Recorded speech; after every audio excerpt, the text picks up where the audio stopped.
నమస్తే, welcome to NHTV and Nationalist hub. నేను Raghunandan. So ఎక్కడ చూసినా హైడ్రా మీదనే చర్చ జరుగుతోంది. హైదరాబాద్లో ఒక్కొక్కళ్ళ ఇళ్ళు కూలుతూ ఉంటే, సోషల్ మీడియాలో వాళ్ళ బాధలు చూస్తూ ఉంటే, మిగతా వాళ్ళు కూడా ఏం జరుగుతోంది అసలు, ఈ హైడ్రా పేరు మీద హైదరాబాద్లో ఏం జరుగుతోంది, అన్నన్ని ఇళ్ళు ఎలా కూలగొట్టేస్తున్నారు, ఇక్కడ బాధితులు ఎక్కువైపోతున్నారు రోజు రోజుకి అని చాలామంది వాపోతున్న పరిస్థితి. ముఖ్యంగా సోషల్ మీడియా వేదికగా ఈజీగా ఒక వీడియో దొరికేయడం, దాన్ని చూసి మనం కామెంట్ చేసుకోవడం, ఇవన్నీ కూడా జరుగుతూ ఉన్నాయి. నిజానికి మనం కొంచెం లోతుల్లో కూడా అర్థం చేసుకోవాల్సిన పరిస్థితి ఉంటుంది. అది ప్రజల వైపు నుంచి ఫస్ట్ మనం అర్థం చేసుకొని, ఆ తర్వాత అధికారుల నేపథ్యం కూడా ఏ విధంగా ఉంది అనే విషయాన్ని కూడా మనం అర్థం చేసుకుందాం. ఎందుకంటే ప్రజలు ఇక్కడ బాధితులుగా ఉన్నారు. సో బాధితుల గొంతు మొట్టమొదటగా ఒక్కసారి వారి గురించి మాట్లాడుకుని, ఆ తర్వాత మరి ఈ కూల్చివేతలకు సంబంధించి బ్యాక్గ్రౌండ్, అంటే ఎక్కడైతే పర్మిషన్లు ఇచ్చారో ఆ అధికారులు ఏమయ్యారు, మరి వాళ్ళ విషయంలో ప్రజలు తిరగబడుతున్నారా, లేకపోతే హైడ్రా మీద తిరగబడుతున్నారా, లేకపోతే ప్రభుత్వం దీని మీద ఏమైనా ఇదివరకు చేసిన అన్యాయం విషయంలో ఏమైనా ఆరాధీసే ప్రయత్నం చేస్తుందా? హైడ్రా కమిషనర్ రంగనాథ్ గారు ఒకానొక సందర్భంలో ignorance of law is not an excuse అన్నారు. మరి ఇగ్నోరెన్స్ ఆఫ్ లా ఎవరిది ఇగ్నోరెన్స్? అంటే ప్రజలందరికీ కూడా చట్టం తెలియాలని ఏమైనా గ్యారంటీ ఉంటుందా? దానికి సంబంధించి లీగల్గా ఎట్లా ఉంటుంది పరిస్థితి? అండ్ ప్రతి ఒక్కళ్ళకి రూల్స్, రెగ్యులేషన్స్, చట్టము తెలవాలి అని కంపల్సరీ ఉంటుందా? ఇగ్నోరెన్స్ అనేది ఎట్లా అర్థం చేసుకోవాలి? ఒకవేళ ప్రజలది ఇగ్నోరెన్సు, వారు చేసింది తప్పు అయితే మరి ఇంటెన్షనల్గా వాళ్లకు అధికారులు పర్మిషన్లు ఇచ్చారు కదా, మరి దాన్ని ఏ విధంగా అర్థం చేసుకోవాలి? అది ఇంటెన్షనల్ కదా, ఇగ్నోరెన్స్ కూడా కాదు, తెలిసి ఒకానొక సందర్భంలో నిన్నటికి మొన్నటి ఒక వీడియో చూసాం. చెరువులోనే ఇల్లు కట్టుకున్నాడు ఆయన, మళ్ళీ నాకు దాని గురించి తెలియదు అంటున్నాడు. దీన్ని ఇగ్నోరెన్స్ అనుకోవాలా, ఇంటెన్షన్ అనుకోవాలా?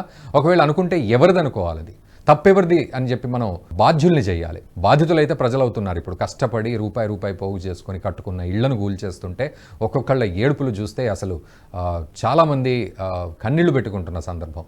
మరి దీని వెనక స్టోరీని, బ్యాక్ స్టోరీని ఎలా అర్థం చేసుకోవాలి? చట్టం ఏం చెప్తోంది, న్యాయం ఎలా ఉంది, ధర్మం ఏమిటి, ఇవన్నీ కూడా మనం మాట్లాడదాం. మనతో పాటు అరుణ్ కుమార్ గారు ఉన్నారు, అడ్వకేట్. అరుణ్ కుమార్ గారు నమస్తే అండి. నమస్తే సార్. అరుణ్ కుమార్ గారు, ఒక్కసారి అంటే మనం అధికారులు లేకపోతే హైడ్రా అనే ఇష్యూకి వచ్చే ముందు బాధితుల తరఫున ఒక విషయం మాట్లాడుకుందాం సార్. అంటే బాధితులుగా మిగిలిన ప్రజల తరఫున మనం ఒక మాట మాట్లాడుకోవాలి. లీగల్గా అది ఎలా ఉంది అనేది ఒక్కసారి మీ ద్వారా నేను తెలుసుకోవాలనుకుంటున్నాను. సరే, ఆక్రమణల మీద ఇల్లు కట్టి అంటే కట్టినప్పుడు తప్పు కాబట్టి కూల్చేస్తే okay, but FTL level, buffer level ఇవేమీ తెలియకుండానే అన్ని పర్మిషన్స్ ఉన్నాయి, ఇదిగో క్లియర్ టైటిల్ ఉంది, ఇవన్నీ చెప్పి అమ్మి ఆ తర్వాత వీళ్ళు కొనుక్కొని కట్టుకున్న బాధితుల పరిస్థితి ఏంటి? ఎలా కేటగరైజ్ చేయాలి దీన్ని? ఫస్ట్ ఆఫ్ ఆల్ రంగనాథ్ గారు ఏదైతే మాట చెప్పారో, ignorance of law is not excusable అని, అది వాస్తవం. Okay, ignorance of fact is excusable.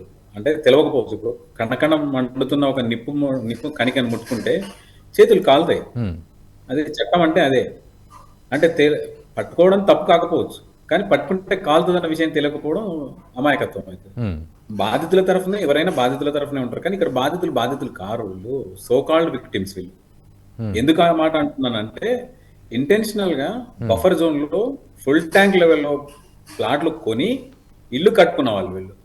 మీరు ఇంత బాధ పడుతున్నారు వాళ్ళు, 100% వాళ్ళ బాధను మనం కౌంట్ చేయాల్సిందే. కానీ మనకు 2020 కరోనా టైంలో గుర్తుంటది, హైదరాబాద్ లో వరదలు వచ్చినాయి.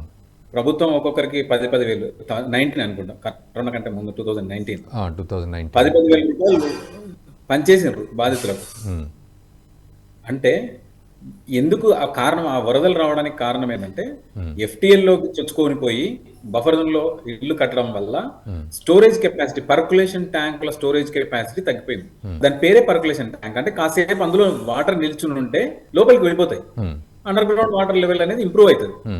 అవన్నింటినీ హైదరాబాద్ లో చెరబట్టడం వల్ల హైదరాబాద్ గొలుసుకట్టు చెరువులు, గొలుసుకట్టు కుంటలు, వీటన్నిటిని ప్రభుత్వంలో ఉన్న కొంతమంది వాళ్ళ ధనదాహానికి కొంతమందికి రాసియడం మనం చూస్తూనే ఉన్నాం. మనం పెద్ద పెద్ద చెరువుల్లో ఏ విధంగా స్ట్రక్చర్స్ వచ్చినాయి అనేది.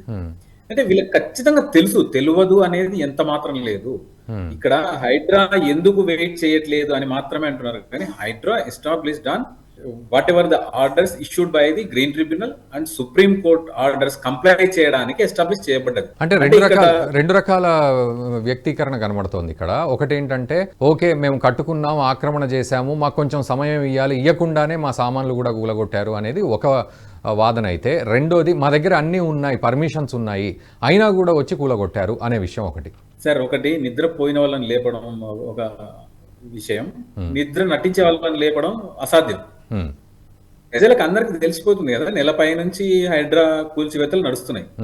హైడ్రా కూల్చివేతలు నడుస్తుంటే మరి సామాన్ ఖాళీ చేసుకోకుండా ఇంకా మీనమేషాలు లెక్క పెట్టడం, ఇల్లీగల్ స్ట్రక్చర్స్ అని వాళ్ళకి తెలిసినా కూడా FTL లెవెల్లో ఉండడం అనేది కూడా ఎవరి బాధ్యత వాళ్ళదే కదా. నష్టం ఇప్పుడు అధికారులు పర్మిషన్ ఇచ్చిండ్రు అంటున్నారు, ఎంతసేపు ఉన్నా అధికారులు పర్మిషన్ ఇస్తే మళ్ళా తప్పు అని తెలిసినా కూడా ఫుల్ ట్యాంక్ లెవెల్లో స్ట్రక్చర్లు నిర్మించుకుంటే అధికారి బాధ్యత ఉంటది, ఖచ్చితంగా ఉంటది. ఎందుకు రిటర్న్ గా వాళ్ళ మీద సూ చేయట్లేదు ప్రజలు? కనీసం మనకు అందరికి తెలుసు, ఇది ఓపెన్ సీక్రెట్, కొద్ది గొప్ప అమౌంట్లు తీసుకొనే అన్ని ప్రభుత్వ శాఖలు పర్మిషన్లు ఇస్తాయి. మరి మీరు ఇచ్చిన డబ్బులు ఎందుకు వాపస్ తీసుకోవట్లేదు? మీరు ఎందుకు కేసులు పెట్టట్లేదు వాళ్ళ మీద? ప్రభుత్వమే అన్ని చేయాలంటే కుదరదు కదా. ప్రభుత్వం తప్పులు చేసిన ఆఫీసర్లను, విక్టిమ్ ఎవరు సార్ ఇక్కడ? విక్టిమ్ గవర్నమెంట్ కాదు కదా. విక్టిమ్ వచ్చేసి ఎవరైతే ప్రజలు ఫుల్ ట్యాంక్ లెవెల్లో బఫర్ జోన్ లో ఇల్లు కట్టుకున్నారో వాళ్ళే కదా సోకాల్డ్ విక్టిమ్స్. మరి వాళ్ళు ఎందుకు కేసులు పెట్టట్లేదు? అంటే తప్పు వాళ్ళది వైపు ఉందన్న ఉద్దేశమా, లేకపోతే కొద్దో గొప్ప వాళ్ళు ఇచ్చిన లంచాలనన్నా రికవరీ చేసుకునే అవకాశం అయితే ఉంటది కదా కేసులు పెట్టడం వల్ల తప్పుడు అధికారుల మీద? అందరూ కూడా ఈ కేటగిరీ కిందకే వస్తున్నారంటారా? అంటే ఎవరెవరైతే ఇళ్ళు కూలిపోయాయో, పర్మిషన్స్ ఉన్నాయి, అన్నీ ఉన్నాయి మా దగ్గర డాక్యుమెంట్స్ అన్న వాళ్ళు కూడా ఇదే కేటగిరీకి వస్తున్నారంటారా? అంటే నిద్రపోయినట్టు నటించిన వాళ్ళేనా? అంతే కదా సార్, నెల రోజుల నుంచి నడుస్తుంది సార్ డిమాలిషన్ అనేది నడుస్తుంది. ప్రతి ఊర్లో మున్సిపాలిటీలు నోటీసులు ఇస్తున్నాయి. అందరికీ తెలుసు కదా సార్, తెలియకపోవడం అనేది అమాయకత్వంగానే చెప్పాల్సి వస్తుంది. వాళ్ళు ఫుల్ ట్యాంక్ లెవెల్లో ఉన్నారు, బఫర్ జోన్ లో ఉన్నారు, నీటి కుంటలు, నీటి ఆవాసాలు, నీటి చెరువుల పక్కల నివాసం ఉంటున్న వాళ్ళకు గతంలో వాటర్ లెవెల్ ఎక్కడ దాకా వస్తుంది, గతంలో ఇక్కడ ఏముండినది అంటే పంట పొలాలు కదా. పంట పొలాలు ఉండొచ్చు శిఖం ల్యాండ్ లో, అంటే శిఖం అంటే ఫుల్ ట్యాంక్ లెవెల్ వచ్చినప్పుడు పూర్తి స్థాయి చెరువు సామర్థ్యాన్ని మించి నీళ్లు బయటికి వెళ్ళిపోతాయి, ప్రైవేట్ పట్టాలకు వెళ్ళిపోతాయి. అటువంటి శిఖం ల్యాండ్స్ ని దాంట్లో కన్స్ట్రక్షన్ చేసుకోవడానికి లేదని చట్టం చెప్తుంది. దాంట్లో కన్స్ట్రక్షన్ చేసుకోకుండా పంటలు పండించుకోవచ్చు, ఎవరైనా పంటలు పండించుకోవచ్చు. ఇప్పటికైనా అపార్ట్మెంట్లు కొన్నోళ్ళు ల్యాండ్ పోయిందని బాధపడాల్సిన అవసరం లేదు. వాళ్ళకి యూడిఎస్ ఉంటుంది కదా, అన్డివైడెడ్ షేర్, వాళ్ళకి 33 గజాలు ఉంటుంది. అందులో వాళ్ళు 33 గజాలు, 35 గజాలు, 60 గజాలు, దాంట్లో పంట పొలాలు చేసుకోవచ్చు, ఏదైనా చేసుకోవచ్చు, కాదని ఎవరు అనలేదు కదా. ఆ షేర్ అయితే ఎక్కడ పోదు కదా ల్యాండ్ లో. అవన్నీ కూడా వదిలిపెట్టేసి పూర్తి స్థాయిలో ప్రభుత్వాన్ని నిందించడం అనేది అంటే తప్పు చేసి. ఒక చిన్న ఎగ్జాంపుల్ చెప్తాను నేను, మేబీ హార్ష్. ఒక డీజీపీనో, ఒక డిఎస్పీనో, ఒక కానిస్టేబుల్ ఒక ఆథరైజేషన్ లెటర్ ఇచ్చి పలానా వ్యక్తిని నువ్వు చంపు అని చెప్పినప్పుడు ఆ వ్యక్తి చంపితే, ఎవరినైనా థర్డ్ పర్సన్ చంపితే అది నేరమా కాదా? డీజీపీ పర్మిషన్ ఇస్తారా? ఇవ్వరు కదా. డీజీపీ ఎందుకు పర్మిషన్ ఇస్తాడు? అంటే ఇస్తాడని కాదు, నేను ఒక ఎగ్జాంపుల్ కొరకు ప్రజలకు అర్థం కావాలన్న బాధ ఉద్దేశంతో చెప్తున్నాను తప్ప. మన వరదలు వచ్చినప్పుడు ఏమైంది సార్, ఏ మాత్రం అమాయకంగా వాళ్ళకి ఏ సంబంధం లేని ఫుల్ ట్యాంక్ లెవెల్లో ఉన్న ఇల్లు కట్టడం వల్ల ఏ మాత్రం సంబంధం లేని ఇళ్లలో కూడా నీళ్ళు వచ్చేసినాయి. వాళ్ళందరూ విక్టిమ్స్ అయిపోయినారు కదా. మరి వాళ్ళేం తప్పు చేసినట్టు? వాళ్ళేం తప్పు చేసిన దిల్సుఖ్ నగర్ ఆ ఏరియాలో, కోదండరామ్ నగర్ ఆ ప్రాంతంలో వీళ్ళు ఆక్రమణల వల్ల నీరు వాటర్ లెవెల్, వర్షపు నీళ్ళ లెవెల్ పెరిగి అందరి ఇళ్లలోకి వెళ్ళిపోయినాయి. అందుకే ప్రభుత్వం 10,000 రూపాయలు పంచింది. మరి వాళ్ళేం పాపం చేశారు సార్? 10,000 రూపాయలకైతే కంపెన్సేషన్ సరిపోదు కదా, కంపెన్సేట్ కాదు వాళ్ళకి జరిగిన నష్టం.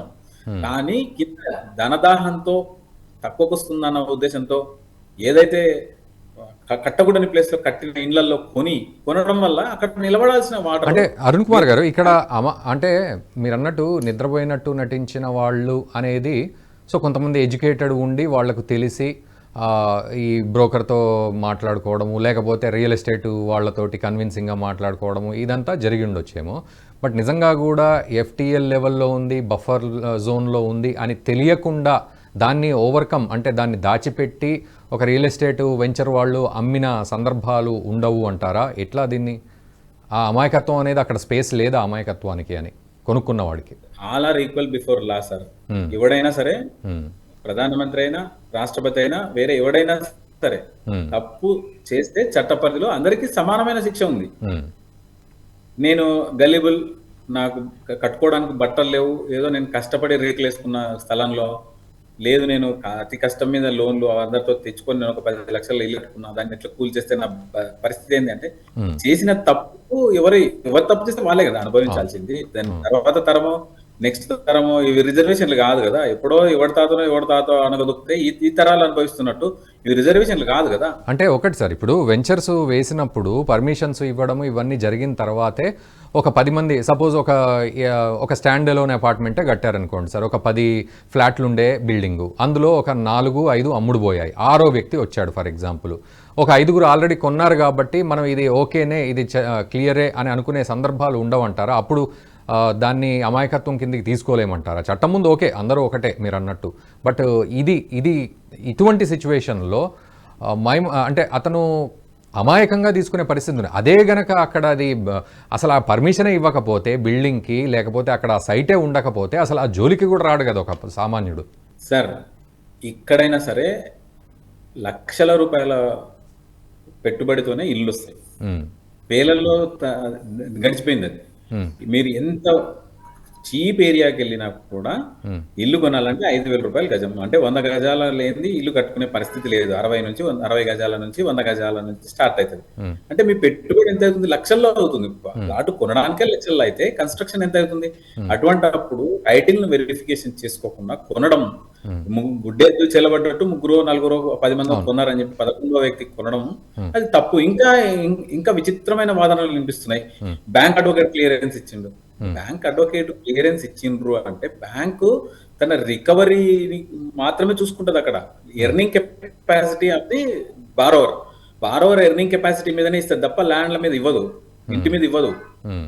ఒకవేళ ఇప్పుడు నష్టపోయినా చాలా మందిని ముక్కు పిండి మరీ వసూలు చేస్తాయి బ్యాంకులు, కోర్టుకు వెళ్ళి వాళ్ళ డబ్బులు వసూలు చేస్తాయి. ఎంతో మంది ఇప్పుడు అపార్ట్మెంట్లు మనం చూసినాం, 1-2 కోట్ల అపార్ట్మెంట్ కూడా కొలగొట్టడం జరిగింది. మహా అంటే వాళ్ళు ఒక 50 లక్షలు 60 లక్షలు పేమెంట్ చేసింటారు, ఇంకా 1,40 లక్షలు పెండింగ్ ఉంటాయి వాళ్ళ లోన్స్. సో ఇప్పుడు అది బ్యాంకర్స్ బ్యాంకులు వేవర్ చేయవు. ఎర్నింగ్ కెపాసిటీ ఉంటుంది, ఐటీ రిటర్న్స్ ఉంటాయి, ఎంప్లాయ్మెంట్ డీటెయిల్స్ ఉంటాయి, వేరే ప్రాపర్టీస్ ఉంటాయి, వేరే షూరిటీలు ఉంటారు, వాళ్ళ మీద ప్రొసీడ్ అవుతుంది బ్యాంకు. అప్పుడు బ్యాంక్ అడ్వకేట్ ని మీరు బ్లేమ్ చేస్తే బ్యాంక్ అడ్వకేట్ కేవలం బ్యాంక్ పనిచేస్తాడు. ఒక అడ్వకేట్ ని అపాయింట్ చేసుకొని, ఒక అడ్వకేట్ ని అసైన్ చేసుకొని మీ వర్క్ వాళ్ళకి అప్పచెప్తే ఆ ప్లాట్ కరెక్టా కాదా, సబ్మర్జ్ లో ఉందా లేదా, ఎఫ్టీఎల్ లో ఉందా లేదా, గవర్నమెంట్ పర్మిషన్స్ వచ్చే అవకాశం ఉందా లేదా అని you have to verify, cross check. ఎవరి దగ్గర ఇచ్చిన బిల్డర్ ఇచ్చిన డాక్యుమెంట్స్ తో క్రాస్ చెక్ చేసుకోవాల్సిన బాధ్యత తన అడ్వకేట్ ని పెట్టుకొని తను చేసుకోవాలి, తన లీగల్ పర్సన్. సో బిల్డర్ కట్టుకునే పర్మిషన్ తీసుకున్నాడు, అక్కడ బిల్డర్ కట్టుకునే పర్మిషన్ ఎవరి దగ్గర తీసుకుంటాడు సార్? అదే చెప్తున్నా నేను, బిల్డర్ పర్మిషన్ ఇస్తే బిల్డర్ రిప్యూటెడ్ బిల్డర్స్ ఉంటారు కదా, బిల్డర్ కి ఈ ప్లేస్ లో కట్టుకోవాలి అని ఎవరు ఇస్తారు పర్మిషన్? జిహెచ్ఎంసీయా? జిహెచ్ఎంసీ లోకల్ అథారిటీ ఎవరైనా ఉండొచ్చు, గ్రామ పంచాయతీ ఉండొచ్చు, నగర పంచాయతీ ఉండొచ్చు, మున్సిపాలిటీ ఉండొచ్చు, జిహెచ్ఎంసీ ఉండొచ్చు. సో ఆ పర్మిషన్ ఎట్లా లభిస్తుంది అక్కడ ఎఫ్టీఎల్ లో?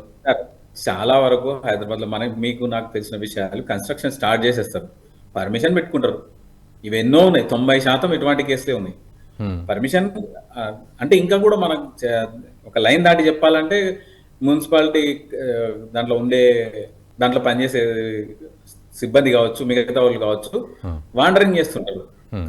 కార్పొరేటర్లు వాళ్ళ మనుషులు ఎవరు కట్టుకుంటుంటే వాళ్ళ నుంచి వసూలు చేసుకొని మీకు పర్మిషన్లు ఇప్పిస్తామని చెప్పేసి, ఇప్పుడు మీరు వసూలు చేయండి, మీరు ఎందుకు వదిలి పెడుతున్నారు అంటే ఇప్పుడు అన్ని శాఖల వాళ్ళు పర్మిషన్లు ఇచ్చారు, మాయ జరిగింది, అక్కడ జరిగింది, బిల్డరు చక్కగా కట్టేసుకున్నాడు. బిల్డర్ ఏం చేస్తాడు? అమాయకుడిని బుట్టలో వేసుకునే ప్రయత్నం మాత్రమే చేస్తాడు. ఈ అమాయకుడే ఇప్పుడు ఈరోజు కూలగొట్టించుకున్న వాడు అవుతున్నాడు అనేది నా యొక్క ఒక ఇంటెన్షన్. సో ఈ అమాయకుడిని పట్టుకొని ఇగ్నోరెన్స్ ఆఫ్ లా అని అమాయకుడి మీద రుద్దడం ఎంతవరకు సమంజసం అని నేను. సార్ ఒక అమాయకుడు ఇన్నోసెంట్ రాయితో వేరే వాడు తలపగలు కొట్టిండు, వదిలిపెడతారా? మర్డర్ కేసు అవుతుంది కదా సార్. అంటే నేను వీళ్ళని బాధితులను ఇంకా బాధ పెట్టాలి అంటే అట్లా కాదు sir, sorry for the objection. ఇప్పుడు రాయితో వలగొట్టడము, లేకపోతే ఎవరన్నా పర్మిషన్ ఇస్తే చంపేశాను అనడం, ఇది ఒక సామాన్య వ్యక్తిగా మనం జనరలైజ్డ్గా ఆలోచించినా, ధార్మికంగా ఆలోచించినా మనకు కొంత అవగాహన ఉంటుంది. కానీ చట్టంలో ఏముంది అనేది ఒక ప్రత్యేక సబ్జెక్ట్ అది. అది ఎట్లా తెలుస్తుంది? ఈవెన్ రోడ్డు మీద పోయేవాడే చట్టమే కదా సార్, ఇది సివిల్ ప్రొసీజర్ కోడ్. కాదు సార్, రోడ్డు మీద పోయేవాడే వాడు స్ట్రైట్గా పోవడానికి 100 ఆలోచిస్తున్నాడు, హెల్మెట్ లేకుండా పోతూ ఉంటాడు, వాడికి జరిమానాలు వేసినా మళ్ళీ అదే పనిలో ఉన్నాడు, తెలిసి కూడా తప్పు చేసే పరిస్థితిలో అసలు తెలియని చట్టం గురించి ఎట్లా ఆలోచిస్తాడు అనేది నా క్వశ్చన్. సార్ తెలుసుకోవాలి సార్, ఇప్పుడు కోట్ల రూపాయల పెట్టుబడి, లక్షల రూపాయలు, నేను అదే చెప్తున్నాను, మినిమం 5-10 లక్షల నుంచి ప్రారంభమవుతాయి ఇంటి నిర్మాణాలు. అని అంటే 10 లక్షలు లేని ఎక్కడ కూడా ఇల్లు బిల్డర్ చెప్పేస్తున్నాడు వెంటనే, నేను అన్ని పర్మిషన్స్ తీసుకున్నానని చెప్పేస్తున్నాడు. సో ఇక్కడ ఒకటి సార్ అరుణ్ కుమార్ గారు, అంటే తప్పుడు పర్మిషన్లు ఇచ్చిన వ్యక్తులను ఎందుకు సూ చేయట్లేదు?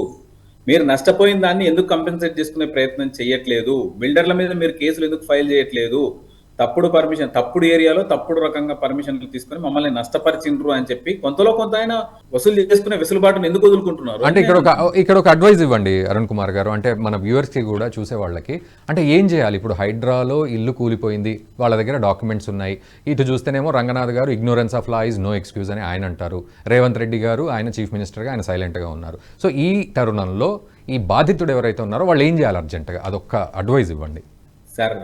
మీకు డాక్యుమెంట్స్ ఉన్నాయి, అపార్ట్మెంట్ అయితే యూడిఎస్ 30 స్క్వేర్ యార్డ్స్ మీకు ఉంటాయి, కానీ 30 స్క్వేర్ యార్డ్స్ మీకు టైటిల్ వచ్చిన తర్వాత దాని మీద కట్టిన కన్స్ట్రక్షన్ నష్టపోతే, మీరు నష్టపోయారు, ₹1 నష్టపోతే బిల్డర్ మీద సూ చేయండి. ఇంత స్పష్టంగా హైడ్రా నోటీసులు ఇచ్చింది, ఆ నోటీసులు మీకు ఆధారం బిల్డర్ మీద కేసులు పెట్టుకోవడానికి. వాడికి వేరే ప్రాపర్టీస్ ఉంటాయి, వాటిని అటాచ్మెంట్ చేసుకోవచ్చు, అరెస్ట్ చేయించుకోవచ్చు. నాకు తప్పుడు ఇన్ఫర్మేషన్ ఇచ్చి నన్ను నష్టపరిచిండు, ₹1 నష్టపోయిన నేను, వాడి మీద కేసులు పెట్టి why don't they file cases against builder for recovery? Officers ఎవరైతే పర్మిషన్ ఇచ్చారో వాళ్ళ మీద ఎందుకు కేసులు పెట్టట్లేదు? చేస్తే ఎందుకంటున్నానంటే భవిష్యత్తులోనే జరగకుండా ఉంటది కదా అని. ఇటువంటి అత్యంత అవినీతి పరులైన ఆఫీసర్లు ఉన్నా ఒకటే లేకున్నా ఒకటే, వాడిని ఎందుకు స్పేర్ చేస్తున్నారు? వాళ్ళ మీద ఎందుకు కేసులు పెట్టట్లేదు? తప్పుడు ఇన్ఫర్మేషన్ ఇచ్చిన సంచాలకులు, సెక్రటరీలు వాళ్ళ మీద ఎందుకు కేసులు ఫైల్ చేయట్లేదు? వీడిచ్చిన పర్మిషన్ వల్లే నేను అక్కడ కట్టుకోవడం జరిగింది, నాకు ఆ విషయం తెలియదు, అప్పుడు చెప్పండి. తెలియదనే విషయం అక్కడనే చెప్పండి. పోలీసులో ఒక్క కంప్లైంట్ కూడా రాలేదు సార్ ఈ రోజు వరకు. విచిత్రమైన విషయం ఏంటంటే, ఒక్క గవర్నమెంట్ ఎంప్లాయీ మీద కూడా ఒక విక్టిమ్, సోకాల్డ్ విక్టిమ్ ఫిర్యాదు చేయలేదంటే విచిత్రం. మీరే ప్రభుత్వం కాదు కదా ఇక్కడ నష్టపరుస్తున్నది, ప్రభుత్వం ఉన్నది అన్ని అంగాలను సమన్వయపరచుకుంటూ ఎవరికి నష్టం జరగకుండా, ఎంక్రోచ్మెంట్ జరగకుండా, భవిష్యత్తులో ఇటువంటి ఒక నివాస యోగ్యమైన పట్టణాలను, నగరాలను ప్రజలకు అందించడానికి కదా ఉన్నది. వీటిని నష్టం చేస్తూ, నాశనం చేస్తూ పోతుంటే చూసుకుంటూ ఊరుకోవడానికి కాదు కదా ప్రభుత్వం ఉన్నది. అప్పుడు ఓకే అరుణ్ కుమార్ గారు, ఇక్కడ మీరు ఈ విషయం అన్నారు కదా, నష్టం చూస్తూ ఊరుకునేది కాదు కదా ప్రభుత్వం ఉన్నది. అప్పుడు ఇవన్నీ చేసిన అధికారుల మీద ఫస్ట్ మొదలు పెట్టొచ్చు కదా ప్రాసెస్ అనేది ప్రజలు చాలామంది అడుగుతున్నారు. అధికారులు ఉన్నారు, పెద్దవాళ్ళు ఉన్నారు, ఇప్పుడు ఓవైసీ లాంటి వాళ్ళు ఉన్నారు, వాళ్ళ కాలేజీ కూలగొట్టలేదు, లేకపోతే ఈ ఫామ్ హౌస్లు కూలగొట్టలేదు, అంటే ఈ ప్రశ్న కూడా ఉంది అందులో. సరే, అది కూలగొడితేనే చట్టం నడుస్తున్నట్టు కాదు, బట్ ఈ ప్రశ్న కూడా ఉంది, దానికి ఎట్లా అర్థం చేసుకోవాలి? డెఫినెట్ గా మీరెందుకు కేసులు పెట్టట్లేదు సార్? నేను అనేది అదే, ఇబ్బంది పడుతున్న వ్యక్తులు ఎవరైతే ఉన్నారో మీకు జరిగిన నష్టాన్ని ఎందుకు కంపెన్సేట్ చేసుకునే ప్రయత్నం చేయట్లేదు? బిల్డర్ మీద ఎందుకు కేసులు పెట్టట్లేదు? మీకు ఎవరో ఒకడు వెండర్ ఉంటాడు కదా, ప్రాపర్టీ అమ్మినోడు, ప్లాట్ అమ్మినోడు కూడా ఉంటాడు కదా. ప్లాట్ అమ్మినప్పుడు కన్స్ట్రక్షన్ పర్మిషన్ ఇస్తే కన్స్ట్రక్షన్ పర్మిషన్ ఇచ్చిన అధికారుల మీద పోవచ్చు. లేదు, అపార్ట్మెంట్ లో మీరు కొన్నప్పుడు బిల్డర్ ఉంటాడు కదా, బిల్డర్ ఎందుకు వదిలిపెడుతున్నారు? వాడు ఎక్కడో ఇంకో వెంచర్ ఉంటది, వాడి వెంచర్ లో మీరు వెళ్ళిపోయి అటాచ్మెంట్ ఎందుకు తీసుకోకూడదు? ఖాళీగా ఉన్న అపార్ట్మెంట్ లో, ఖాళీగా ఉన్న ఫ్లాట్లను ఒక ఎన్కంబరెన్స్ సర్టిఫికేట్ తీసుకొని పోయి అందులో ఖాళీ ఉంది అని చెప్పి కోర్టుకు పోయి అటాచ్మెంట్ తీసుకొని పొజిషన్ ఎందుకు తీసుకోరు మీరు? డెఫినెట్ గా తీసుకోవచ్చు. నష్టాన్ని పూర్తి చేసుకోవాల్సిన బాధ్యత నష్టపోయిన వ్యక్తులదే తప్ప ప్రభుత్వానికి కాదు కదా. ప్రభుత్వం ఉన్నది ఇనిషియేట్ చేస్తుంది, ఏదో ఒక రోజు ఇనిషియేట్ చేయొచ్చు. ఇంత జరిగింది, ధ్వంసం జరిగింది, ప్రజలకు నష్టం జరిగింది కాబట్టి పబ్లిక్ ఎట్ లార్జ్ అని చెప్పి ఎవరో ఒక అధికారి, ఆల్రెడీ నాకైతే కొంత ఇన్ఫర్మేషన్ ఉంది, కొంతమంది అధికారుల మీద కేసులు పెట్టడం జరిగింది, ఫిర్యాదులు అయితే జరిగినాయి పోలీస్ స్టేషన్లలో. హైడ్రా పోలీస్ స్టేషన్లు కూడా ఏర్పాటు చేస్తున్నారు, అక్కడ అధికారుల మీద కూడా చర్యలు తీసుకునే అవకాశాలు అయితే ఉన్నాయని చెప్పి తెలుసు. కానీ విక్టిమ్లు ఎందుకు పోవట్లేదు అనేది, విక్టిమ్లు ఫైల్ చేస్తే కొద్ది గొప్ప నష్టం కంపెన్సేట్ అయ్యే అవకాశం ఉంటది కదా అని నేను చెప్తున్నాను. నేను పూర్తి వాళ్ళని బ్లేమ్ చేయట్లేదు. అంటే విక్టిమ్స్ అంటే ఇక్కడ ఆక్రమణ చేసిన వాళ్ళు వెళ్ళలేని పరిస్థితి ఉంటుందని మీరే అంటున్నారు ఫస్ట్ థింగ్. రెండోది వాళ్ళ దగ్గర టైటిల్, క్లియర్ టైటిల్ ఉంది, డాక్యుమెంట్స్ ఉన్నాయి, బిల్డర్ ఇట్లా మమ్మల్ని మభ్యపెట్టాడు అనే వాళ్ళు మాత్రం వెళ్ళొచ్చు అంటున్నారు. మేబీ ఎమోషనల్ ట్రామా నుంచి ఇంకా బయటికి రాని సందర్భాలే చాలామంది కనబడుతున్నాయి. మనం ఒకసారి సోషల్ మీడియాలో చూసిన గ్రౌండ్ రిపోర్ట్కి వెళ్ళినా కూడా ఆ ట్రామాలోంచి ఇంకా బయటికి రాని పరిస్థితే. మేబీ మీరు అన్నట్టు ముందు జరిగే అవకాశాలు, ఇది ఒక రెవల్యూషనరీగా జరిగే అవకాశాలు ఉండొచ్చేమో.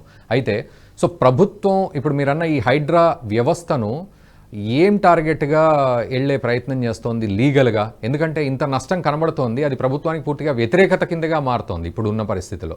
అటు సోషల్ మీడియా అవచ్చు, మీడియా అవచ్చు, అన్ని ఇవన్నీ చూపెట్టేసరికి. సో అసలు నిజాయితీ లేకపోతే ఒక టార్గెట్ ఓరియంటెడ్గా వెళ్తున్నారు అనే దానికంటే ఈ అందరి ఉసుర్లు పోసుకుంటోంది ప్రభుత్వం అనే పద్ధతిలో వస్తోంది ఇక్కడ వర్షన్. సార్, గత ప్రభుత్వంలో ఉన్న కొంతమంది వ్యక్తులు వాళ్ళ విలాసాల కొరకు వాళ్ళు ఎఫ్టిఎల్ ల్యాండ్స్ని, తర్వాత సికమ్ ల్యాండ్స్ని ప్రైవేటు వ్యక్తులకు, బిల్డర్లకు దారాదత్తం చేయడం జరిగింది. వందల వేల ఎకరాలు. ఫర్ ఎగ్జాంపుల్ అమీన్పూర్ ఏరియాలో 1 ఎకరా 100 కోట్లు ఉంటుంది సార్. ఎగ్జాంపుల్ 77 సర్వే నెంబర్లో అది సికమ్ ల్యాండ్ ఉంటుంది. దాంట్లో 100 ఎకరాలు ఉంటుంది. దాని పక్క విలేజ్, దాన్ని ఆనుకొని ఉండే సర్వే నెంబర్ 6లో కేవలం 2 ఎకరాలు ఉంటుంది. అధికారులతో కుమ్ముక్కైన కొంతమంది వ్యక్తులు, ప్రభుత్వాన్ని నడిపిన వ్యక్తులు, క్లియర్ గా చెప్తున్నారు, ప్రభుత్వాన్ని వ్యక్తులు సర్వే నెంబర్ 6 పక్క విలేజ్ లో సర్వే నెంబర్ 6లో 2 ఎకరాలను 70 ఎకరాల కింద మార్చి ఇక్కడ చెరువు కింద వస్తున్న, శిఖం కింద వస్తున్న సర్వే నెంబర్ను 2గా చూపించడం వల్ల అది ఒత్తుకొని వస్తుంది. సర్వే నెంబర్ అనేది వైశాల్యం ఆటోమేటిక్ గా పెరుగుతుంది కదా. దాంట్లో 70 ఎకరాలు చూపించినప్పుడు దాన్ని అక్కడ 100 కోట్ల రూపాయల ఎకరం ఉన్నప్పుడు 70 ఎకరాలను నేను నీకు కట్టబెడతా, నీకు పర్మిషన్లు ఇప్పిస్తా, నువ్వు బిల్డింగ్ కట్టేసుకో, రోడ్లు వేయించుకో, నేను సపోర్ట్ చేస్తాను, కరెంటు తీగలు లాగించుకో, డ్రైనేజ్ వ్యవస్థను ఏర్పాటు చేసుకో, నేను నీకు 50 కోట్ల రూపాయలు నాకు ఇస్తే సరిపోతుంది అని చెప్పి తప్పుడు డాక్యుమెంట్లు క్రియేట్ చేయడం జరిగింది. వాస్తవం ఇది. మరి ఇక్కడ ఇంటెన్షనల్ గా జరిగినప్పుడు ఇక్కడి నుంచే స్టార్ట్ చేయొచ్చు కదా ప్రభుత్వం అనేది ప్రజలు మాట్లాడుతున్నారు. సార్, ప్రభుత్వం అన్ని చేయలేదని నేను చెప్తున్నాను కదా సార్. విక్టిమ్ ఎందుకు చేయట్లేదు అని అంటున్నా నేను. నష్టపోయింది ఎవరు సార్? ప్రభుత్వం కాదు కదా. ప్రభుత్వం ఏ విధంగా నష్టపోలేదు. ప్రభుత్వం భావితరాలకు ఇటువంటి ఫెసిలిటీస్ ని అందజేయాలన్న ఉద్దేశంతోన, మళ్ళీ హైదరాబాద్ అనేది సబ్మర్జ్ కాకూడదు అనే ఉద్దేశంతోన, చిన్న వాన పడ్డ ఎందుకు సబ్మర్జ్ అవుతున్నాయి సార్? ఒక 25 ఏళ్ల కింద ఇటువంటి పరిస్థితి ఉందా? ఎంత పెద్ద వర్షాలు వచ్చినా కూడా క్షణాల్లో వెళ్ళిపోయే టెక్నాలజీని అప్పుడు మోక్షగుండం విశ్వేశ్వరయ్య గారితో కలిసిన అప్పటి నిజాం ప్రభుత్వం ఏర్పాటు చేయబడ్డది. మూసీ, ఈసీ నదులన్నింటినీ కలుపుకుంటూ హుస్సేన్ సాగర్ నిర్మించడం, కింద సూర్యాపేటలో ప్రాజెక్టులు నిర్మించుకోవడం, నీళ్లను త్రాగునీటి మూసీని మురికినీటి కింద మార్చి విషతుల్యంగా మార్చింది ఎవరు సార్? ప్రజలు కాదా? అంటే దాన్ని కబ్జా పెట్టిన వాళ్ళు కాదా? మూసి గర్భంలోకి వెళ్ళి ఇల్లు కట్టుకోవడం, వాడు అమాయకులు అనడం ఏ విధంగా సమంజసం? అంటే తెలిసి ఎంక్రోచ్ చేయడం వల్ల ఎవరు నష్టపోతున్నారు? వీళ్ళందరూ వెళ్ళిపోవడం వల్లనే కదా సార్ నీళ్లు వెళ్లాల్సిన ప్లేస్ కి వెళ్లకుండా వేరే వాళ్ళ ఇళ్లలోకి వెళ్ళిపోతున్నాయి, వేరే వాళ్ళు నాశనం అవుతున్నారు. మరి వాళ్ళు విక్టిమ్స్ కదా? ఒరిజినల్ విక్టిమ్స్ వాళ్ళు. ఎవరైతే లీగల్ గా లెజిటిమేట్ గా ఇండ్లు కట్టుకొని ఉన్నారో, వర్షాలు వచ్చినప్పుడు వాళ్ళ ఇళ్ళకి నీళ్లు పోతే వాళ్ళు ఎవరికి చెప్పుకోవాలి? వాళ్ళ గోస ఎవరికి చెప్పుకోవాలి? వాళ్ళైతే నష్టపోతారు కదా సార్. ఇప్పుడు చూసినాం మనం, విజయవాడలో వరదలు వస్తే ఒక్కొక్క ఇంట్లో ఫ్రిడ్జ్ పోయింది, టీవీ పోయింది, ఉన్న సామాన్ అంతా, ఫర్నిచర్ అంతా కూడా నాశనం అయిపోయింది. ప్రభుత్వం 10,000 ఇచ్చినా 10,000తో ఒక చిన్న సోఫా సెట్ కూడా రాదు కదా. ఇవన్నీ కంపెన్సేట్ ఎవరు చేస్తారు? హైదరాబాద్ లో అట్లాంటి సంఘటనలు కోకొలలు. ప్రభుత్వం 2019 GHMC ఎలక్షన్ల ముందు 10,000 రూపాయలు పంచింది. అది ఎందుకు పంచిందో అందరికి తెలుసు. ఓట్ల కొరకు అప్పుడున్న ప్రభుత్వం, అప్పుడున్న పార్టీ ప్రజలను మభ్యపెట్టడానికి 10,000 రూపాయలు ఇచ్చి ఓట్లను కొనుక్కుంది. అందుకే కదా 99 సీట్లు వచ్చింది. సో ఇప్పుడు మీరు అన్న ప్రకారం విక్టిమ్స్ సూ చేయాలి, ఇక్కడ కేసులు వేయాలి. ఖచ్చితంగా అక్కడ జరిగిన మ్యానిపులేషన్, అక్కడ ఎవరైతే ఆర్డీఓనా, మరి సబ్ కలెక్టరా, లేకపోతే ఎంఆర్ఓనా, సో వీళ్ళందరినీ టై చేయాలి. ఇంకా నడిపింది ఈ తతంగాన్ని నడిపింది. 2 ఎకరాలను 70 ఎకరాలు, 70 ఎకరాలను 2 ఎకరాలు చేసిన తతంగాన్ని, రెవెన్యూ అధికార యంత్రాంగాన్ని ఖచ్చితంగా లాగాల్సిందే. వాడిని జైలుకు పంపిస్తే తప్ప భవిష్యత్తులో ఇట్లాంటివి జరగవు. వాళ్ళ ధనదాహం వల్లనే కదా అది లెజిటిమేట్ భూమి కింద చూపించి దాంట్లో కన్స్ట్రక్షన్ పర్మిషన్లు తీసుకుంది. వాస్తవంగా ఇప్పుడు బయటకు వస్తే నీళ్లు నింపితే అది అర్థమైపోతుంది. అది ఏ సర్వే నెంబరు, ఏ విలేజ్ కింద వస్తుంది, ఏ చెరువు కింద వస్తుంది, నీళ్లు నిలబడుతున్నాయంటే సర్వే నెంబర్ 70 ఎకరాలు ఉన్న షికమ్ ల్యాండ్ 2 ఎకరాల కింద మార్చడం వల్లనే కదా ఇవన్నీ జరిగింది. సో ఇవన్నీ తతంగం బయటికి రావాలంటే ఎవరో ఒకరు ఉత్సాహవంతులైన ముందుకొచ్చి కంప్లైంట్ ఇవ్వాలి. అంటే అరుణ్ కుమార్ గారు, మీరు అన్న ప్రకారం ఇట్లా గనక కేసు వేస్తే అది ఎంతకాలం నడుస్తుందో, ఆ తర్వాత అధికారులు జైలుకు వెళ్తారా, బెయిల్తో బయటకు వస్తారా, ఇదొక పార్ట్ అయితే, ఈరోజు లక్షలు పెట్టి ఇల్లు కట్టుకున్నవాడు గృహప్రవేశం చేసి వారం కూడా కాలే, అతను ఆ లక్షలు నష్టపోతాడు, మళ్ళీ అది ఈఎంఐ కూడా పే చేసుకుంటూ వెళ్ళాలి. ఇది అతని జీవితం. డెఫినెట్గా బాధ్యత అదే. ఎర్నింగ్ కెపాసిటీ మీద ఇస్తాయి బ్యాంకులు ఎప్పుడు కూడా. రికవరీ చూసుకుంటాయి. రిటర్న్ పేమెంట్ కెపాసిటీ ఉందా లేదా బారోవర్కి. Borrower is liable to pay last NP. Loan లో ఎంతో మంది మనకందరికి తెలుసు, మార్టిగేజ్ చేస్తే 10 కోట్ల రూపాయల లోన్ తీసుకుంటే 9,99,99,999 రూపాయలు కట్టినా కూడా ఈ కెనాట్ బి ఓనర్. ఓనర్ ఎప్పటికీ ఒక్క చివరి రూపాయి కట్టే వరకు కూడా బ్యాంకే ఓనరు. మరి అటువంటిప్పుడు ఇంత పటిష్టంగా చట్టాలు ఉన్నప్పుడు వాళ్ళు బ్యాంక్ వాళ్ళు చట్టాలను పటిష్టంగా అమలు చేసుకుంటున్నప్పుడు మీరెందుకు చేసుకోరు? మీరు ఆడ ఇంకా బ్యాంకుల మీద కూడా సూచన చేయొచ్చు డెఫినెట్ గా. ఎందుకంటే ఐసిఐసిఐ అప్రూవ్డ్ అని చెప్పి హెచ్డిఎఫ్సి అప్రూవ్డ్ అని చెప్పి పెట్టుకుంటున్నారు. మరి మీరెందుకు సూచన చేయట్లేదు? అంటే వాళ్ళు సజెస్ట్ చేస్తే మీరు కొన్నప్పుడు మా లోన్ కనీసం వివరణ వస్తుంది కదా. మీరు కొట్లాడితే, మీరు కేసులు ఫైల్ చేస్తే హెచ్డిఎఫ్సి అప్రూవ్ చేసింది కాబట్టి మేము కొన్నాం కాబట్టి ఆ లోన్ వేవర్ అనేది ఏదో మాకు ఇవ్వాల్సిందే, మేము లోన్లు కట్టము అని చెప్పి స్పష్టంగా కట్టుకోవచ్చు. 1-2 కోట్ల రూపాయలు రికవరీ మీరు నష్టపోయే బదులు కనీసం అదైనా ఆగుతుంది కదా. ఎందుకు ఆలోచన చేయట్లేదు ప్రజలు? అది దాని గురించే తప్ప ప్రజలను ఏదో తప్పు పట్టాలన్న ఉద్దేశం నాకు ఎంత మాత్రం లేదు. నేను కూడా కామన్ మ్యానే కదా సార్. అవునవును, అంటే నేను మిమ్మల్ని అడగడం కూడా లీగల్గా ఎట్లా ఉంటున్నాయనే ఉద్దేశమే కానీ ఇక్కడ హ్యుమానిటేరియన్ విషయంలో కానీ లేకపోతే సింపతి విషయంలో మనం పెద్దగా టచ్ చేయట్లేదు. ఓన్లీ లీగల్గా ఎట్లా వెళ్ళాలి బాధితులందరూ కూడా. ఎందుకంటే అందరికీ అవకాశం ఉంది సార్. 1 కోటి రూపాయలు పెట్టి కొంటే 1 కోటి రూపాయలు రికవరీ రాకపోవచ్చు, కానీ 10 లక్షలు, 20 లక్షలు, 30 లక్షలు రేటబుల్ డిస్ట్రిబ్యూషన్. వాడికి 100 కోట్లు ఉన్నాయనుకోండి, బిల్డరు 1000 మంది బాధితులు ఉన్నారు, రేటబుల్ డిస్ట్రిబ్యూషన్. వాడి ప్రాపర్టీని అటాచ్ చేయించండి. ఫస్ట్ ఇల్లీగల్ అని చెప్పి డిక్లేర్ అయిపోయింది, కొట్టి పడేసింది. ఇంతకంటే పెద్ద సర్టిఫికేట్ ఏం కావాలి? ఇంతకంటే ఈ నోటీసుల కంటే మించింది ఏం కాదు. మీ బిల్డర్ని ఎందుకు మీరు సూ చేయట్లేదు? బిల్డర్ని ఎందుకు లాగట్లేదు? బిల్డర్ మీద ఎందుకు రికవరీలు ఫైల్ చేయట్లేదు? అంటే అంటే అరుణ్ కుమార్ గారు, ఇక్కడ నేను అనేది ఏంటంటే, ఒకవేళ హ్యుమానిటేరియన్ గ్రౌండ్స్ కావచ్చు, లేకపోతే చట్టమే కావచ్చు, సింపతి కావచ్చు, ఇవన్నీ కన్సిడర్ చేస్తూ మాట్లాడితే, సపోజ్ ఒక సెల్ ఫోన్ డ్రైవింగ్ చేసే వ్యక్తి ఉన్నాడు. అతను సెల్ ఫోన్ డ్రైవింగ్ చేస్తూ వెళ్తే కేవలం అతనికి మాత్రమే జరిమానా పడుతుంది, అతనికి మాత్రమే బుద్ధి వస్తుందా, వాడు మళ్ళీ రిపీట్ చేస్తాడా అనేది ఓన్లీ ఇండివిజువల్ లెవెల్లో ఉంటుంది. బట్ ఈరోజు అక్కడ పర్మిషన్లు ఇచ్చి, కరెంట్ ఇచ్చి, నల్లాలు పెట్టించి, అన్ని రకాలుగా చేసి లాస్ట్కు బిల్డరు ఏదో మాయ చేశాడు అనే పరిస్థితుల్లో మోసపోయాను అని వీడు లక్షలలో పోయి జీవితాన్ని కోల్పోయే పరిస్థితి అనేది బాధాకరంగా ఉంది. మన దేశంలో ముఖ్యంగా ఇట్లాంటి పరిస్థితులు బాధాకరంగా ఉన్నాయనేది ఆలోచించాల్సి వస్తుంది సార్. మరి డెఫినెట్ గా అవును సార్, కరెక్ట్ కాదన. సెల్ ఫోన్ నడుపుతున్న వ్యక్తి అంటే డ్రైవ్ చేస్తూ సెల్ ఫోన్ మాట్లాడుతుంటే అది అఫెన్స్. కానీ ఒకవేళ సెల్ ఫోన్ మాట్లాడుతూ వెళ్ళి ఎవరైనా యాక్సిడెంట్ చేస్తే, ఒక గుంపు మీదకి వెళ్ళిపోతే అప్పుడు ఎవరు సార్ బాధ్యులు? అంటే తప్పు చేయకూడదనే కదా నిబంధనలు అన్నీ ఉన్నాయి. నిబంధనలు నాకొక్కరికి వేవర్ ఇవ్వండి, నేను విక్టిమ్ని, నేను గలీబుల్ పీపుల్, నేను నాకు వేరే ఏ సోర్సు లేదు, ఇల్లు పగల కొడితే అని అంటే మాత్రం రిలీఫ్ అయితే ఇక్కడ రాదు కదా. రిలీఫ్ మీకు ఉంది, రాజమార్గం ఉంది.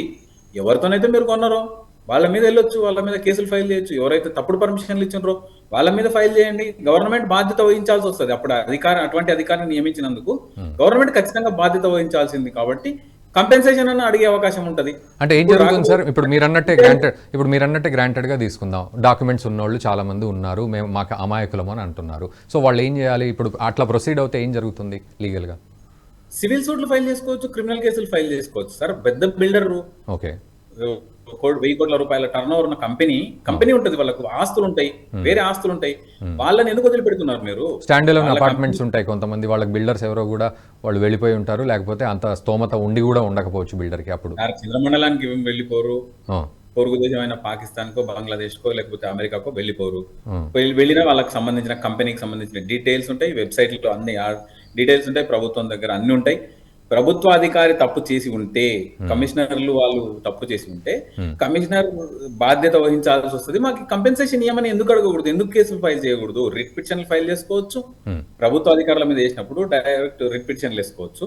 లేదు సివిల్ సూట్లు ఫైల్ చేసుకుని రికవరీ ఆఫ్ ఏరియా అమౌంట్స్ కి డెఫినెట్ గా అడగొచ్చు. సో మొత్తం అమౌంట్స్ వచ్చే అవకాశం ఉంటుందా sir? Only registration amounts, bank amount? దృష్టవంతులు అంటే మొత్తం 100% రావచ్చు. డ్యామేజెస్ కూడా అడగొచ్చు కదా సార్. డిఫమేషన్, డ్యామేజ్, జరిగిన నష్టం, జరిగిన గౌరవ భంగం, వీటన్నిటికి కూడా డిఫమేషన్ డ్యామేజెస్ కింద కూడా అదనంగా కూడా రావచ్చు. ఇప్పుడు ఎవడో కట్టుబట్టలు లేని బిల్డర్ ఎవడో కట్టిపోతేనేమో తప్పదు, అనుభవించాల్సిందే. కానీ ఒక రెప్యూటెడ్ ఒక 1000 కోట్ల రూపాయల బిల్డర్ కట్టి ఉంటే వాడికి వేరే ఆస్తులు ఉంటాయి. మీరు డిఫమేషన్ మీరు కోటి రూపాయలు నష్టపోయి ఉంటే కోటి రూపాయలతో పాటు నష్టపరిహారం కింద ఇంకో 10 లక్షలు అడగొచ్చు. 10 లక్షలు మీరు రికవరీ చేసుకోవచ్చు. ఎందుకు ఆ విధంగా ఆలోచన చేయట్లేదు? తప్పు జరిగిపోయినప్పుడు మనం ఎక్కడైనా ఆగిపోం కదా సార్. ఎక్కడైనా యాక్సిడెంట్ అయిపోతుంది, 2 కాళ్ళు పోతాయి, ఆ వ్యక్తి అట్లే ఆగుతాడా? ఆగడు కదా. హీల్ అయిపోయిన తర్వాత తన బ్రతుకుదేరు ఏదో విధంగా చూసుకొని వెళ్ళిపోతూనే ఉంటాడు కదా.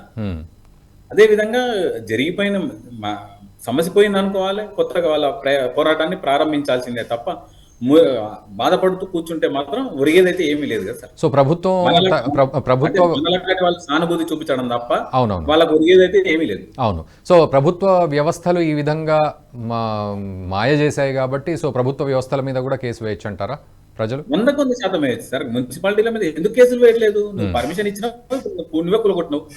నాకు జరిగిన నష్టానికి కంపెన్సేషన్ ఇవ్వమంటే ప్రభుత్వం కనీసం ఇంటి స్థలాలను ఇచ్చే అవకాశం ఉంటుంది కదా సార్.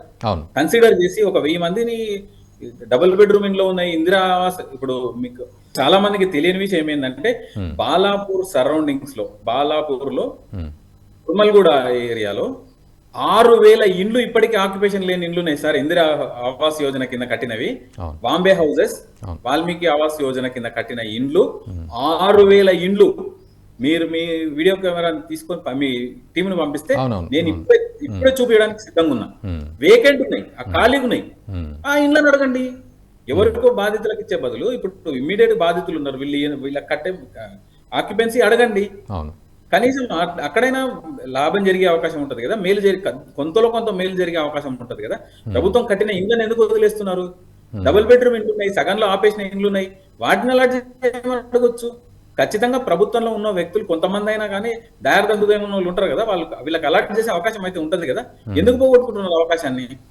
అంటే అరుణ్ కుమార్ గారు మీరు చెప్పే ప్రకారం అంటే ఒక సామాన్య మానవుడు మన దేశంలో సామాన్యంగా బతికే ఒక అంటే కామన్ మ్యాన్ పరంగా ఆలోచిస్తే ఒక రెవల్యూషనే రావాలి అతని థింకింగ్లో. ఎవరి మీద పడితే వాళ్ళు ముందే కేసు వేసేసుకోవాలి ఈ హైడ్రా లాంటివి రాకముందే.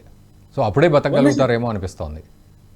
నా రిక్వెస్ట్ ఏంటంటే ఎవరైతే ఆక్యుపేషన్ లో ఉన్నారో వాళ్ళు నోటీసులు ఇచ్చేదాకా ఆగకుండా ఎవాక్యుయేట్ చేసుకుంటే కనీసం ఫ్రిడ్జ్లు టీవీలు అయినా మిగిలిపోతాయి కదా సార్, సామాన్ అయినా మిగులుతుంది కదా. ఎందుకు ఎవాక్యుయేట్ చేయట్లేదు? వాళ్ళు వచ్చి కొట్టేంత వరకు, డిస్ట్రాయ్ చేసేంత వరకు. మీరు కొట్టుకున్నా కానీ దాంట్లో విలువైన ఇనుప సామాన్ అయినా అమ్ముకునికి వస్తుంది కదా ఒక పద్ధతి ప్రకారం కొట్టేస్తే. కొంతమంది ఇంటర్నల్ గా మాకు నోటీసులు అందలేదని ఆ సమస్య కూడా చెప్తూ ఉన్నారు. బట్ అది అంటే నోటీసులు అందలేదనే విషయం చెప్తూ ఉంటారు.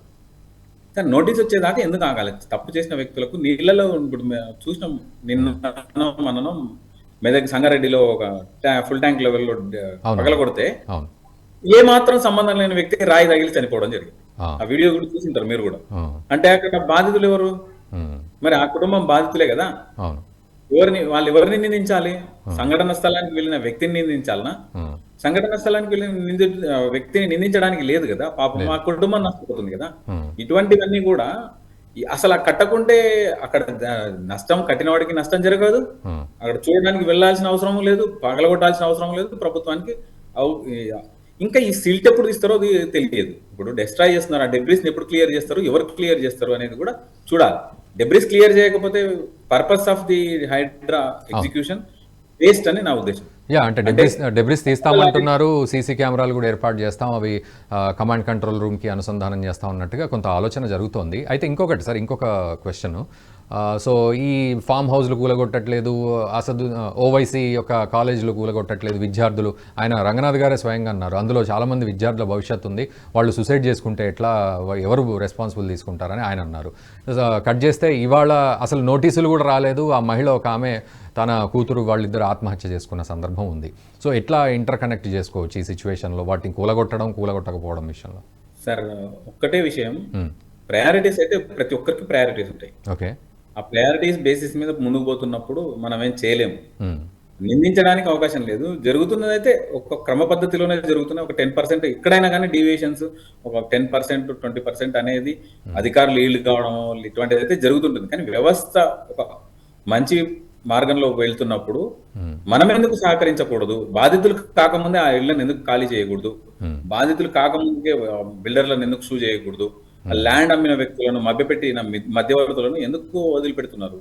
ఖచ్చితంగా వాళ్ళ మీద కేసులు పెట్టుకోవచ్చు కదా, మీకు ఆధారాలు ఉంటాయి కదా, ఖచ్చితంగా రిజిస్టర్డ్ డాక్యుమెంట్స్ ఉన్నాయి, మీకు అగ్రిమెంట్ ఆఫ్ సేల్స్ ఉన్నాయి. ఇవన్నీ కూడా అగ్రిమెంట్ ఆఫ్ సేల్ లో చాలా మంది బయట చెప్పారు, కానీ అగ్రిమెంట్ ఆఫ్ సేల్ ఒకటి ఉంటుంది, ఒరిజినల్ ట్రాన్సాక్షన్ ఒకటి ఉంటుంది. అంటే గవర్నమెంట్ కట్టాల్సిన పైసలు రిజిస్ట్రేషన్ అమౌంట్లు ఎక్కువ అవుతాయని చెప్పి రిజిస్టర్ డాక్యుమెంట్ లో 50 లక్షలు చూపించి అగ్రిమెంట్ ఆఫ్ సేల్ లో 2 కోట్లకు కొన్న వాళ్ళు చాలా మంది ఉన్నారు.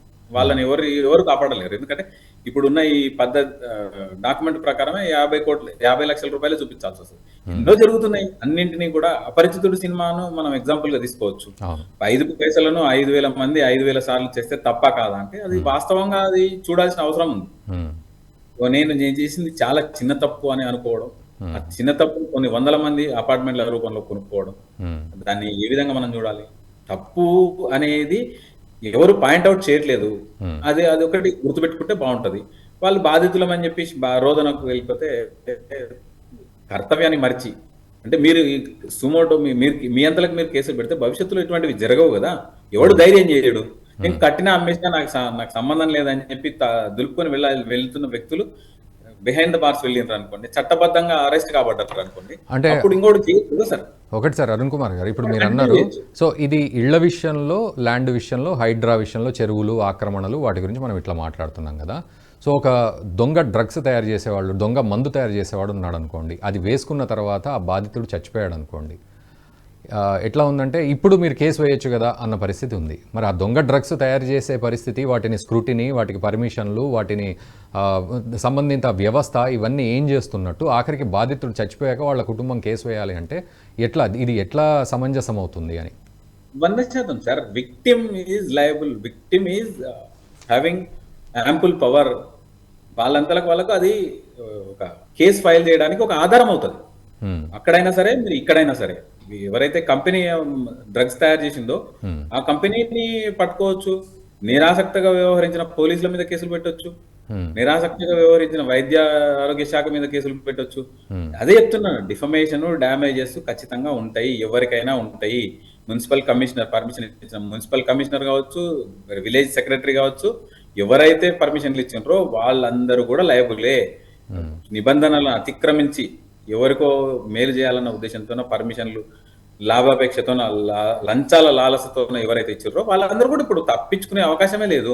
వాళ్ళను ఎందుకు వదిలిపెడుతున్నారు? వాళ్ళు వదిలిపెడితే ఇంకా ఇటువంటివి అరాచకాలు చేసే అవకాశాలు ఉంటాయి కదా. సో అధికారులు కూడా ఇక్కడ అధికారులను కూడా శిక్షించే పరిస్థితి ఉంటుందా? ప్రభుత్వం వాళ్ళను కూడా ఉంటుంది. అధికారులు ఖచ్చితంగా liable, should be punished. Forgery fabrication 10 సంవత్సరాల జైలు శిక్ష, బెయిల్ కూడా రావు. ఇటువంటి వాళ్ళ మీద కేసులు వేస్తే వాడు జీవితాంతం జైల్లోనే మగ్గాల్సిన పరిస్థితి. అంటే ఒకరికి 2-3 కాదు కదా చేసింది. ఒక విలేజ్ లో 100 మందికో 1000 మందికో తప్పుడు పర్మిషన్లు ఇచ్చినప్పుడు ఆ 1000 కేసులు ఎదుర్కోవాల్సిన బాధ్యత, కాజ్ ఆఫ్ యాక్షన్ అన్ని డిఫరెంట్ అన్నప్పుడు 1000 కేసులు అవుతాయి. క్లబ్ చేయొచ్చు అంతేగాని క్లబ్ చేసినంత మాత్రాన జరిగేది ఏం కాదు. కనీసం అయితే ఒక క్వాంటమ్ ఆఫ్ అఫెన్స్ ప్రూవ్ అవుతుంది. వాడు ఇచ్చిన పర్మిషనే కదా ప్రూఫ్, ఇంకా అంతకంటే ఏం కావాలి sir. Registered document is all కదా sir. Registered document itself shows the genuinity of the transaction. No need to go for fresh trial. అది అమ్మినరు క్లియర్ కనబడుతుంది. రిజిస్టర్ థంబ్ ఇంప్రెషన్స్ ఉంటాయి. అమ్మిన వ్యక్తి thumb impressions sub register office లో నమోదయ్యి ఉంటాయి. ఏ విధంగా తప్పించుకుంటారు? మీకు విట్నెస్ కూడా ఎవరు చెప్పాల్సిన అవసరం లేదు. ఆ డాక్యుమెంట్ ఫైల్ చేస్తే చాలు, శిక్షలు పడిపోతాయి, రికవరీలు స్టార్ట్ అవుతాయి. ఓకే, సో ఫైనల్గా ఇప్పుడున్న రియాలిటీ ఏ విధంగా ఉంది ఒకటి, రెండోది హైడ్రాలో కూలకుండా ఉండాలి అంటే ఇకనైనా ప్రజలు ఎట్లా అప్రమత్తంగా ఉండాలనేది ఒక సూచన ఇస్తూ కంక్లూడ్ చేయండి sir. Sir, Hydraa already website లో పెట్టింది ఎక్కడెక్కడ ఆక్రమణలు అయినాయి, ఫుల్ ట్యాంక్ లెవెల్ ఎక్కడ ఆక్రమణ అయినాయి, బఫర్ జోన్ లో ఎక్కడ ఆక్రమణ అయినాయి అని. వాడిని నెట్ లో ఉన్నాయి, క్రాస్ చెక్ చేసుకోవచ్చు. నా ప్రాపర్టీ ఉందా లేదా, చెరువులో ఉందా, నా ప్రాపర్టీ కుంటలో ఉందా లేదా అనేది క్రాస్ చెక్ చేసుకొని ఒకవేళ ఉంటే అథారిటీస్ ని కన్సల్ట్ అయ్యి మాది వస్తుందా లేదా, ఉందా లేదా అని కనుక్కొని దాన్ని ఎవాక్యుయేట్ చేయడం బాధ్యత. ఇప్పుడు రాజ్యాంగం కేవలం హక్కులను మాత్రమే ఇయ్యలేదు సార్, బాధ్యతలను కూడా ఇచ్చింది. బాధ్యతల గురించి ఎవరు మాట్లాడరు. 140 కోట్లలో బాధ్యతల గురించి మాట్లాడే వ్యక్తులే లేరు. కేవలం హక్కులు క్లెయిమ్ చేయడానికి మాత్రమే ముందుకొస్తారు. హక్కులు క్లెయిమ్ చేసినప్పుడు మాత్రమే బాధ్యతలను మరిచి హక్కులను క్లెయిమ్ చేసే వాళ్ళకి మాత్రమే అందరినీ నిందించే అవకాశాలు ఉంటాయి. నేను మళ్ళీ చెప్తున్నా, బాధితుల తరఫునే నేను మాట్లాడుతున్నా. వాళ్ళకి అవకాశం ఉంది. సునెహరం ఒక అద్భుతమైన అవకాశం. మీరు మీ బిల్డర్ల మీద రికవరీకి వెళ్ళండి, అధికారుల మీద కేసులు ఫైల్ చేయండి, డిఫమేషన్ డ్యామేజెస్ ఫైల్ చేయండి. ప్రభుత్వ అధికారుల హోదాలో వాళ్ళు చేసినప్పుడు ప్రభుత్వం మిమ్మల్ని కన్సిడర్ చేసే అవకాశాలు ఉన్నాయి. ఒక 100 మంది జమ అయినారు అనుకోండి, ఒక 100 మందికి ఇందిరమ్మ ఇండ్లన్నీ ఇవ్వచ్చు, లేకపోతే డబుల్ బెడ్రూమ్ ఇండ్లన్నీ ఇవ్వచ్చు. లేదు, భవిష్యత్తులో మేము కట్టిస్తామని పర్మిషన్ ఇచ్చి ప్రభుత్వ భూమిలో ఒక ప్రపోజల్ కూడా తీసుకురావచ్చు. వీళ్ళందరూ బాధితులు ఎందుకు ఒకటి కావట్లేదు? ఒకటే ఒక కేసులు ఫైల్ చేస్తే ఖచ్చితంగా ప్రభుత్వం అయితే కన్సిడర్ చేస్తుందని నేనైతే అనుకుంటున్నాను. ఎందుకంటే ప్రభుత్వం వైపు జరిగిన అలసత్వానికి వాళ్ళకి కంపెన్సేట్ చేయడానికి, న్యాయం చేయడానికి ప్రభుత్వం ఖచ్చితంగా ముందుంటది.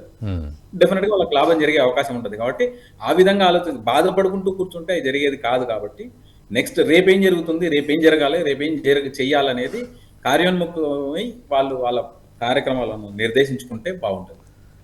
Right, thank you very much Arun Kumar గారు. చాలా డీటెయిల్గా చెప్పారు ఈ విషయంలో. సరే, మీరు అన్నట్లుగా సింపతి ఒకవైపు ఉంటున్నప్పటికీ, మానవత్వం, హ్యుమానిటేరియన్ గ్రౌండ్స్ అనేది మనం ఆలోచిస్తున్నప్పటికీ కూడా చట్టానికి ఎవరు అతీతులు కాదు అనే విషయాన్ని మీరు క్లియర్గా చెప్పారు. సో వ్యూవర్స్, ఇక్కడ నేను కూడా ఎటువంటి జస్టిఫికేషన్ ఏమి ఇవ్వట్లేదు. అరుణ్ కుమార్ గారి యొక్క సలహాలు మాత్రమే మీకు అందించాలనే ఉద్దేశంతో నేను ఈ వీడియో మన ఛానల్ తరఫున మొత్తానికి మనం ప్రొజెక్ట్ చేసే ప్రయత్నం చేస్తూ ఉన్నాం. ఎందుకంటే నేషనలిస్ట్ హబ్ ఈ విషయంలో, హైడ్రా విషయంలో కూడా చాలా ఎక్స్పర్టీస్ని అడిగి కనుక్కొని ఆ వీడియోస్ని మీకు అందించే ప్రయత్నం చేస్తోంది. సో దట్ బాధితులుగా ఉన్నవాళ్ళు, లేకపోతే మేము బాధితులమేమో అని అనుమానంగా ఉన్న వాళ్ళు కూడా ఈ వీడియోస్ చూసి వాళ్ళు ఒక క్లారిటీ తీసుకొస్తారనే ఉద్దేశంతో ఛానల్ ద్వారా ఈ ప్రయత్నం చేస్తూ ఉన్నాము. వీలైతే ఈ వీడియోని బాధితులు ఎవరైనా ఉన్నా, లేకపోతే అలాంటి భయాలు ఎవరికైనా ఉన్నా వాళ్ళకు కూడా మీరు ఖచ్చితంగా ఈ వీడియోని షేర్ చేయండి. అరుణ్ కుమార్ గారు చెప్పిన విషయాలన్నింటినీ కూడా గ్రహించండి. సో రంగనాథ్ గారు అన్నట్టు, హైడ్రా కమిషనర్ రంగనాథ్ గారు అన్నట్టు, ignorance of law is not an excuse అని అన్నదాన్నే అటు అరుణ్ కుమార్ గారు కూడా నొక్కి ఒక్కాణిస్తున్నట్టుగా మనకు అర్థమవుతోంది. సో తప్పు చేసిన విషయంలో అయితే నేను బాధితుడి తరఫు నుంచి కొంత మాట్లాడడం అయితే జరిగింది. ఎందుకంటే బాధితుడుగా చివరి దశలో ఉన్న వ్యక్తి బాధితుడిగా మిగిలిపోతున్నాడు. మరి మొదటి దశలో తప్పు చేసిన వాళ్ళు ఎలా తప్పించుకోగలుగుతున్నారనే చిన్న ప్రశ్న వేయాల్సి వస్తోంది. ఎందుకంటే ఇప్పుడు చూస్తున్న పరిస్థితులు అట్లాగే ఉన్నాయి. మరి దీనిపై ప్రభుత్వం ఏమైనా చెయ్యాలా, లేకపోతే బాధితులుగా ఉన్న వాళ్ళు అంటే వీళ్ళ మీద కేసులు వేయాల్సిన పరిస్థితి? మరి ఆ బాధితులు ఎప్పుడు కోలుకుంటారు, రివర్స్లో కేసులు ఎప్పుడు వేస్తారు, అవి ఎప్పుడు వాదోపవాదనలు, జడ్జిమెంట్లు వస్తాయి అనేది కూడా ఇక్కడ ఆలోచించాల్సిన పరిస్థితి. అండ్ ఇప్పటికిప్పుడు బాధితుడు సమాజాన్ని దృష్టిలో పెట్టుకొని, లేకపోతే తనకు జరిగిన అన్యాయాన్ని దృష్టిలో పెట్టుకొని యాక్ట్ చేయాలి ప్రభుత్వం మీద, వ్యవస్థల మీద అంటే ఎంతవరకు తనకు శక్తి ఉంటుంది? ఇవన్నీ కూడా ఆలోచించాల్సిన పరిస్థితి ఉంటుంది. అండ్ మీరు కూడా ఖచ్చితంగా కామెంట్ చేయండి ఈ వీడియో చూసిన తర్వాత. ఏమిటి ఈ వీడియో సారాంశం, మీకు ఏమనిపిస్తుంది? ప్రజల్లో రియాలిటీ ఏ విధంగా ఉంది? అండ్ ఏం కోరుకోవాలి ప్రభుత్వం తరఫు నుంచి? ఇవన్నీ కూడా మీరు ఖచ్చితంగా కామెంట్ చేయండి. అండ్ మీ మిత్రులకు కూడా ఈ వీడియో షేర్ చేయండి. Thank you very much for watching the video. ఈ వీడియో మీకు నచ్చినట్టయితే లైక్ చేయండి, 10 మందికి షేర్ చేయండి. అలాగే కామెంట్ల రూపంలో మీ అభిప్రాయాలను మాతో పంచుకోండి. Nationalist hub group of channels ను సబ్స్క్రైబ్ చేసుకుని తెలుగునాట జాతీయవాద జర్నలిజాన్ని ప్రోత్సహించండి. ఈ వీడియో కింద ఉన్న బెల్ ఐకాన్ పై క్లిక్ చేయడం మర్చిపోవద్దు.